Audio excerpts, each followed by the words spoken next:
Hi guys, welcome back to the channel.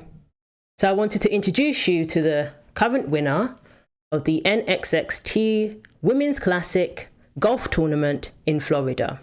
This is the current reigning champion of this tournament. And yes, I know what you're thinking. So this person used to compete in men's tournaments. The last time this person competed with men was in 2015. And now, as Hailey Davidson, this person is competing in the women's tournament and doing pretty well, as you can see.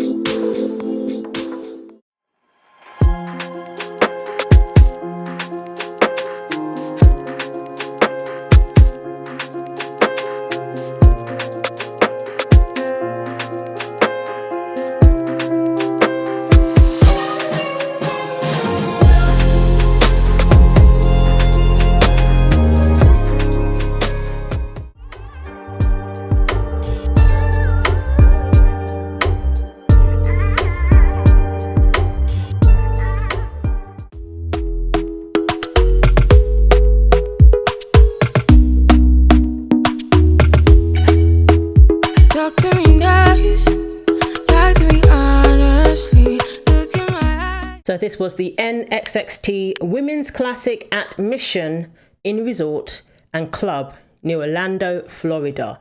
So Davidson's aim is to earn a Ladies Professional Golf Association tour card. And this is helping to secure Davidson's spot on a prestigious tour, which is designed to give golfing opportunities to women.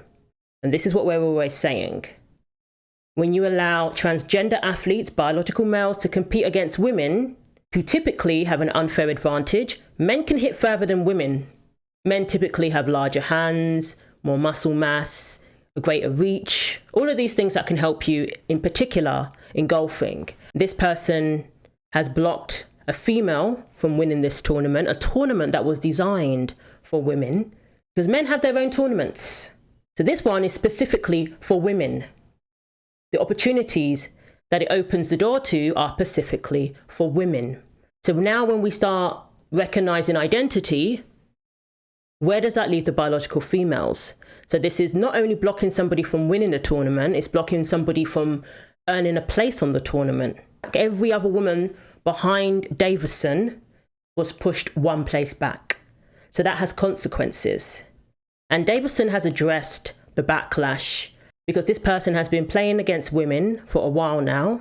And the only response is, if you don't agree with this person playing against women, you are transphobic.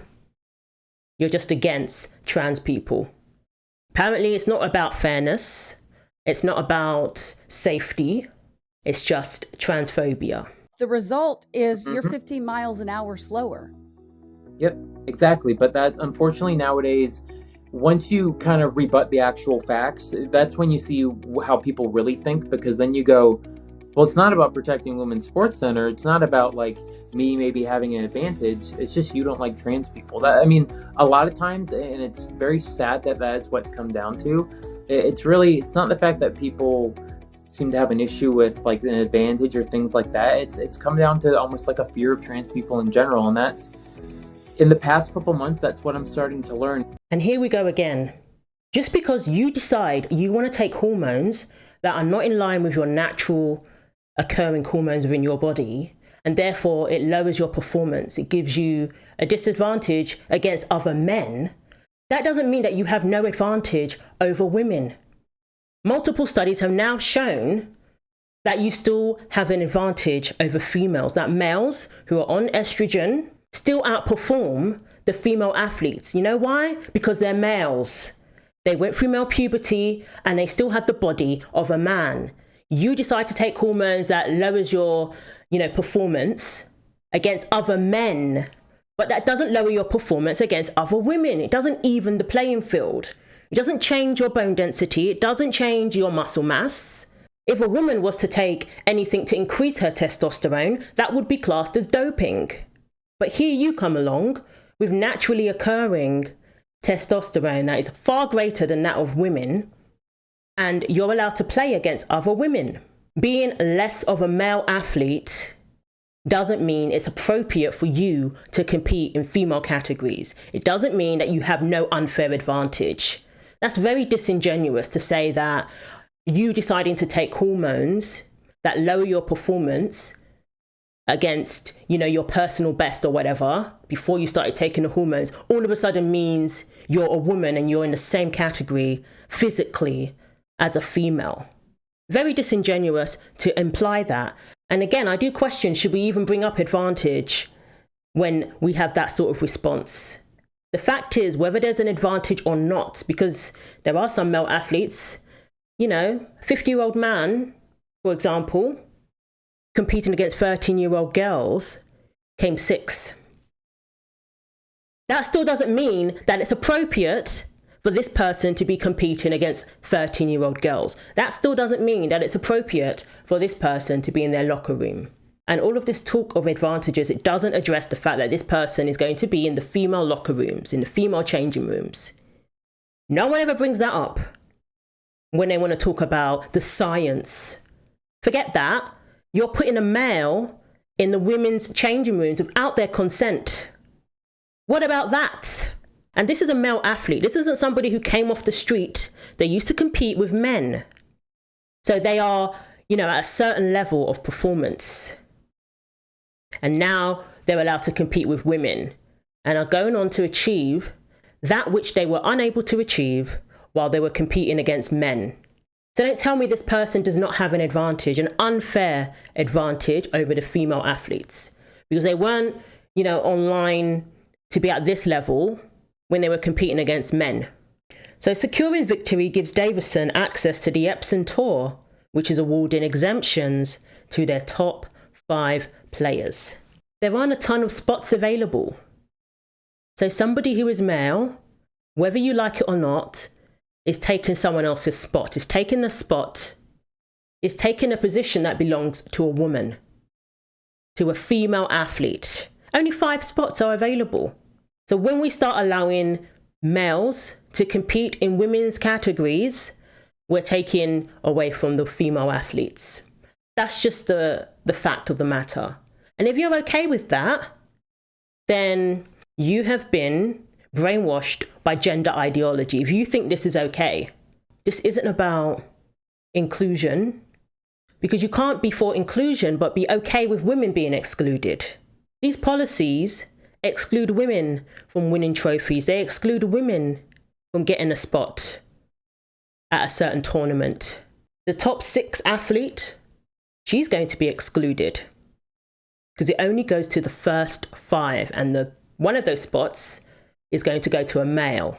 So you can't tell me you're all for inclusion while at the same time advocating for the exclusion of female athletes who are there rightfully. So the tour is a qualifying tour for the LPGA, the tour card of which Davidson has been aiming for. News of the win sparked anger online, with many highlighting how Davidson would likely be able to hit the ball further than a player born female. And that's just fact. That's just fact. You can try and play semantics all you like, but if men and women could hit the ball the same, golf wouldn't be separated into categories. Women would be competing against men, men would be competing against women, and nobody would think anything of it if we could all hit the same, if we can all reach the same levels physically. Like I always say, I feel like a broken record, but I'm going to keep saying it. For the people who are new here, there are categories in sports for a reason, and those reasons don't go away because of some synthetic hormones. So the LPGA Tour removed their requirement for golfers to be female at birth in 2010. Davidson's very present as a trans woman removes one of those spots from they say cisgender, but I'm just going to say from a woman. Of course, it removes one of those spots from a woman. And it doesn't even sound like they have any hormone requirements anyway. So this person can very well have the regular testosterone that's been slightly lowered because of their hormone treatment, okay, but have testosterone levels that are way higher than the females. Testosterone levels that if a female athlete was to reach, synthetically, they would be thrown off the tournament, their career would be over, and they would be found guilty of doping. Funny that. Heck, even women with naturally occurring high testosterone get penalized because apparently it's unfair, even when it's naturally occurring. And they have to jump through all these hoops to be able to compete. The irony of Davidson's win is that the exemptions were specifically introduced to allow female golfers the ability to compete on the Epsom Tour to provide unparalleled professional growth opportunities for women golfers. Okay?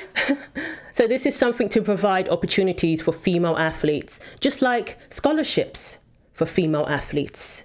But we have people not disclosing that they were born male. We have that happening now, and taking scholarships from females. We have to fight for our scholarships. We have to fight for our sporting opportunities, for our sports to remain fair. We have to fight for our laws that were supposed to be in place to protect women to be directed in the favour of women now, like Title IX. Our very laws that were there to ensure that women have opportunities in sports are now being used against us, are now being used against women to allow this whole concept of identity. Someone wisely said, if we don't know what a woman is, how can we have laws that protect women? How can we claim to have laws that pertain to women? When it comes to abortion rights, everybody knows what a woman is then. But when it comes to protecting females, female athletes, so that they can be safe and not have a male athlete break their knee or knock them out or cause permanent injury to them, all of a sudden we don't know what a woman is. And Piers Morgan said, for anyone who doesn't understand why a trans golfer winning a women's tournament is so wrong.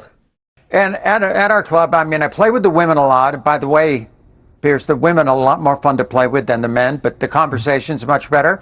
But they always ask, say, hey, we've got a tournament coming up. Yeah, we've got a tournament coming up. You want to play with us? And, when I'm there, I say, oh, well, that would be fun. But then I never show up. Why? Because it's just, honestly, I would never want to take a trophy away from one of the other. I love the ladies at our club. They're wonderful. I wouldn't want to I can outdrive them by 100 yards. Yeah, exactly. And and it's just my arms are longer. I'm 6'1". What I got left over is more than what most people ever had. And so it just wouldn't be fair. I always say, and I stick by what I say, the good athletes, the athletes that achieved what they achieved as men, they don't bother with women's sports. They don't bother with women's sports because they were able to achieve whatever they went on to achieve competing against other men. It's only the mediocre and the less than mediocre athletes who try and infiltrate women's sports. I'm tired of it. So don't tell me they don't have an unfair advantage because they weren't achieving that when they had to compete against men. And even if they were, they don't belong in women's sports, period. Because women's sports are for females, naturally born females. That's never going to change. There's always going to be a need for categories to ensure fairness, to ensure safety. So why should it be any different just because somebody has taken some hormones? Bruce Jenner, who is now Caitlyn, was an absolute legend, or is an absolute legend in the sporting world. A lot of kids grew up being inspired by the then Bruce. Can you imagine? So because, Bruce is now Caitlyn, all of a sudden those advantages disappear and it's appropriate for this person to now compete against women? Clearly not. And most people wouldn't even be able to make that argument because Bruce Jenner was such an accomplished athlete who competed against men. But when it comes to mediocre, less than mediocre athletes, it's almost as if people feel sorry for them. Oh, let them play with the women. They need this. And never mind how that affects the female athletes. Never mind how that robs the female athletes of opportunities. Never mind safety. I know with golf, that's not so much of, a concern, but it's certainly a concern in boxing. They don't care. It's certainly a concern in volleyball, as we've seen with the young lady Peyton, who's still dealing with injury from having a male athlete knock her out because this person was able to hit the ball so hard. Just tired of people making excuses for this. So as far as I'm concerned, this person is ruining women's golf. Just like the males in women's cycling is ruining cycling, especially in Chicago. Males entering the boxing ring with females, they are going to ruin women's boxing. NCAA swimming, as long as we allow males, they are going to ruin NCAA swimming in the female category. And you notice how internationally they don't allow this, because international sports actually, is worth a lot more. So, they won't virtue signal when it comes to, international sports. A lot of sponsorship, a lot of money riding on this. For the most part, they are not allowing it. How convenient. So let me know what you think. Do you think this person has taken a spot from a woman? And is that okay? And how can we be for inclusivity while advocating for women to be excluded? And don't even get me started on the locker room situation. So thanks for watching. Take care of yourselves, and God willing, I will see you in the next video.